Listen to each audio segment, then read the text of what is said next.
Dream Tower.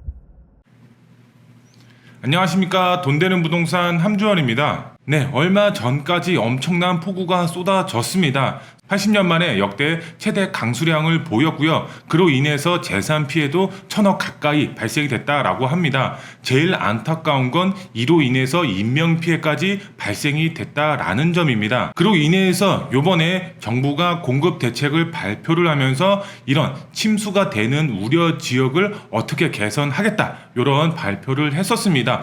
어떤 지역을 어떻게 개선할지 자세히 살펴보도록 하겠습니다. 우선 요번에 얼마만큼의 비가 왔는지 영상을 통해서 한번 확인해 보도록 하겠습니다.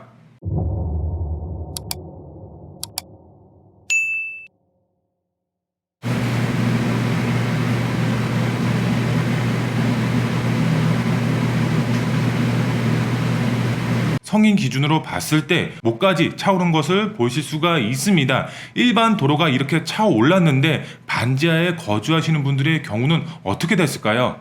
완전히 침수 상태가 되지 않았을까 이렇게 생각이 되고 있는데요. 요번 신림동 반지하 사태를 보면은 인명피해까지 발생이 된 것을 보실 수가 있겠는데요. 그래서 정부에서도 침수 우려 지역을 먼저 개발하겠다라고 발표를 했는데요. 자세하게 살펴보도록 하겠습니다. 서울시 시민 안전 위협하는 반지하 주택 없애 나간다 이렇게 나와 있습니다. 그러면은 어떻게 없애 나가느냐? 반지하 거주 가구를 위한 안전 대책을 수립하는데 서울 시내 반지하 약 20만 호 대상으로 이제 수립이 됐다. 서울 주택 안에서도 반지하만 20만 호 이상이 반지하 형태로 형성이 되어 있다. 반지하 주거 용도로 건축허가 불어 말 그대로 앞으로는 반지하가 껴져 있는 주택 건물은 인허가 자체가 안 된다. 그리고 가장 중요한 내용이 나옵니다. 상습 침수 또는 침수 우려 구역 모아 주택으로 개발을 하거나 아니면 재개발 등 정비 사업을 통해서 환경을 개선하겠다. 말 그대로 신속통합이라든가 아니면 모아주택을 통해서 재개발을 시키겠다. 그리고 서울 안에서도 다양한 정비 사업이 있죠. 신속통합 모아주택뿐만 아니라 일반 재개발 아니면 역세권 시프트라든가 여러가지 재개발 사업 방식이 있습니다. 이런 재개발 사업 방식을 통해서 정비 사업을 통해서 반지하 주택을 점차적으로 없애 나간다. 그러면 여기서 수혜를 가장 많이 볼 수가 있는 지역이 있겠죠. 우리가 투자의 마인드로 접근했을 때는 반지하 주택이 많고 노후 밀집 지역이면서 개발 가능성이 높은 지역을 어떻게 한다? 투자를 하면은 그만큼 높은 수익을 보실 수가 있겠죠. 네, 화면을 보시면은 성동구 용답동 108-1번지 일대에 재해관리구역 지정 공고 이렇게 나와 있습니다. 510필지가 지정이 됐다 이렇게 나와 있습니다. 보시면 아시겠죠? 바로 성동구에 위치한 용답동 지역이 바로 재해관리구역으로 지정이 됐습니다. 재해관리구역이 어떻게 지정이 되는 거야? 이렇게 이제 말씀하시는 분들이 있는데요. 상습적으로 침수가 되거나 홍수 아니면 산사태, 해일, 토사 등 제방 붕괴 등으로 인하여 재해가 생길 우려가 있는 경우 건축법에 따라서 시도지사가 재해관리구역으로 지정할 수가 있다. 2번 이상의 침수를 당한 주택 비율이 50% 이상인 곳에서 주택 소유자가 80% 이상의 동의가 있으면 재해관리구역으로 지정해 줄 수가 있다. 그런데 우리가 재해관리구역으로 지정이 되면은 어떤 게 가장 큰 메리트가 있느냐? 우리가 재개발을 추진할 때 가장 중요한 점이 뭔가요? 바로 구역 면적과 노후도입니다. 노후도가 갖춰져 있어야지 기본적으로 재개발이 가능합니다. 근데 이렇게 침수가 됐었던 침수 우려 지역의 경우는 2번 이상 침수가 돼서 재해관리구역으로 지정이 되면 노후도 조건 없이 재개발 추진이 가능하다. 그렇기 때문에 우리가 봤을 때 용답동 일대가 재해관리구역으로 지정이 됐습니다. 재해관리구역으로 지정이 됐지만 여기 용답동 일대는 지금 일부 지역에서는 재해관리구역으로 지정이 돼서 아파트 단지로 만들고 있고 요번에 다시 역세권 시프트로 해서 재개발을 추진을 하고 있습니다. 그런데 노후도 기준이 없는데 왜 역세권 시프트로 재개발을 추진하는 거야? 이렇게 생각하시는 분들도 있습니다. 역세권 시프트로 갔을 때 용적률 상향이라든가 여러 가지 인센티브가 붙기 때문에 역세권 시프트로 재개발을 추진하고 있다. 이렇게 이해를 하시면 좋을 것 같은데요. 이 용답동 일대가 지금 현재 역세권 시프트로 재개발 추진 동의서를 현재 걷고 있습니다. 동의율 자체가 굉장히 높다라고 보시면 될 것 같은데요. 앞서서 말씀을 드렸죠. 서울시에서 배포한 보도 자료를 보시면은 침수 우려 지역을 먼저 재개발을 시키겠다 이렇게 나와 있습니다. 그런데 성동구 용답동이 어떤 지역이죠? 침수 우려 지역으로 지정이 되어 있는 지역입니다. 만약에 이 역세권 시프트 재개발 사업 방식을 서울시에 제출을 했을 때 이쪽 지역 재관리구역으로 지정이 되어 있네, 침수 우려 구역이네, 그러면은 재개발을 먼저 시켜줘야 되겠네, 이렇게 생각하지 않을까요? 저라면은 그렇게 생각할 것 같은데요. 그런데 성동구 용답동이 동의율 자체가 굉장히 높습니다. 그래서 재개발 가능성이 얼마나 높은지 상세하게 설명을 드리도록 하겠습니다. 네, 화면을 보시면 용답동 노도라고 나와 있습니다. 지금 보시면은 위쪽 지역이 지금 청계 리버브 자이라고 해서 재개발이 현재 추진을 하고 있습니다. 이 아래쪽으로 현재 재개발 역세권 시프트로 지금 현재 추진을 하고 있는데요. 여기 반 딱 잘라서 여기가 1구역, 그 다음에 여기가 2구역, 요렇게 이제 보시면 될 것 같은데요. 1구역뿐만 아니라 2구역 역시도 신축이 거의 없습니다.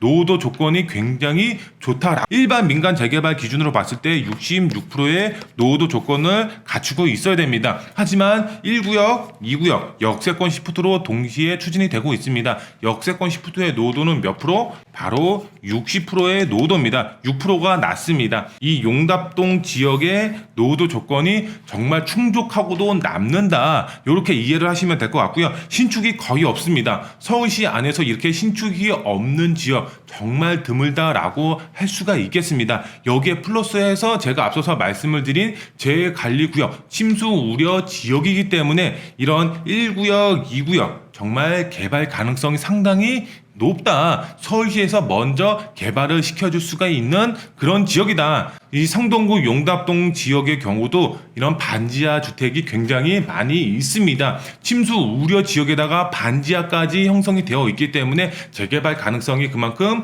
높다. 여기 오른쪽 라인 보시면은 주택이 몇 년도 주택이 얼마만큼 있는지 표시가 되어 있습니다. 30년, 40년대 이상의 주택이 굉장히 많이 분포가 되어 있는 것을 보실 수가 있겠죠. 여기 보시면 40년대 이상 주택도 500필지가 넘어가고 있습니다. 30년, 40년 400필지가 넘어가고요. 20년에서 30년도 200필지, 정말 노후주택 단지들이다. 이 용답동 지역의 경우는 정말 개발할 수밖에 없는 그런 지역이다. 네, 화면을 보시면은 이제 40년대 이상 주택이 비율 자체가 42%, 그 다음에 30년에서 40년이 33%, 20년에서 30년이 18%, 20년 미만이 6%밖에 안 됩니다. 신축이 그만큼 없다. 여기 아래쪽 보시면은 노후도 자체가 83%로 되어 있습니다.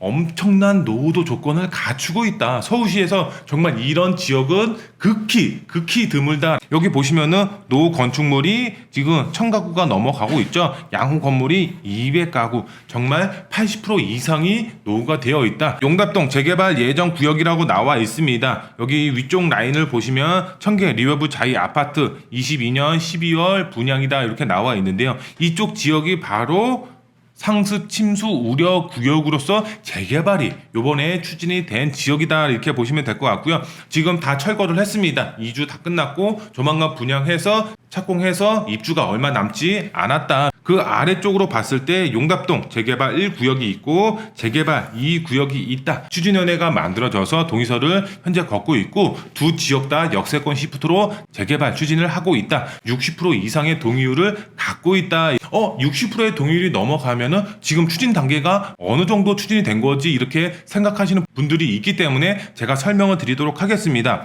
역세권 재개발 추진 절차라고 나와 있죠. 옆에 사전 타당성 검토가 나와 있습니다. 50% 이상이 넘어가면은 시청에다가 우리 재개발 시켜주세요 라고 하고서 이제 집어넣을 수가 있는 거죠. 그리고 그 아래쪽으로 봤을 때는 정비구역을 입안을 신청을 할 수가 있습니다. 동의율 자체가 60%가 넘어가야 됩니다. 그리고 주민 공람 공고 한 달 동안 이루어져야 되죠. 바로 도시계획 심의가 걸쳐서 바로 구역 지정이 확정이 된다. 이렇게 이제 보시면 될 것 같은데요. 지금 여기는 어떤 단계냐? 바로 구역 지정, 정비구역 입안 신청이 들어간 상태다. 동의율이 60%가 넘어갔기 때문에 그 다음에 주민 공람 신청이 돼서 도시계획 심의를 거쳐서 바로 구역 지정이 확정이 된다. 이렇게 보시면 될 것 같은데요. 추진위원회에서 지금 현재 말을 하고 있는 것은 1년에서 2년 안에 바로 정비계획 고시가 결정이 날 것으로 보여지고 있다. 이렇게 나오고 있습니다. 그러면 투자자분들은 어떻게 해야 되죠?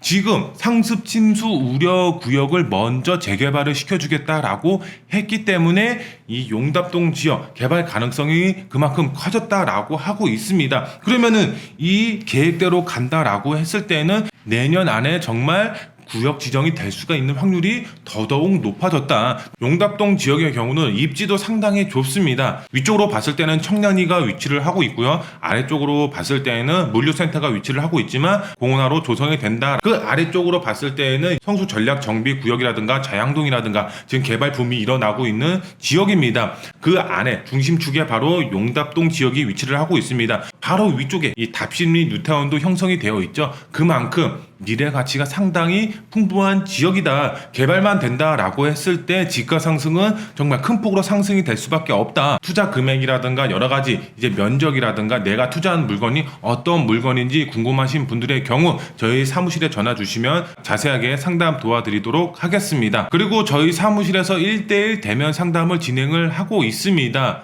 평일 오전 10시 그리고 오후 2시 이렇게 두 타임 진행을 하고 있기 때문에 관심 있으신 분들의 경우 저희 사무실에 전화 주시면 상담 도와드리도록 하겠습니다.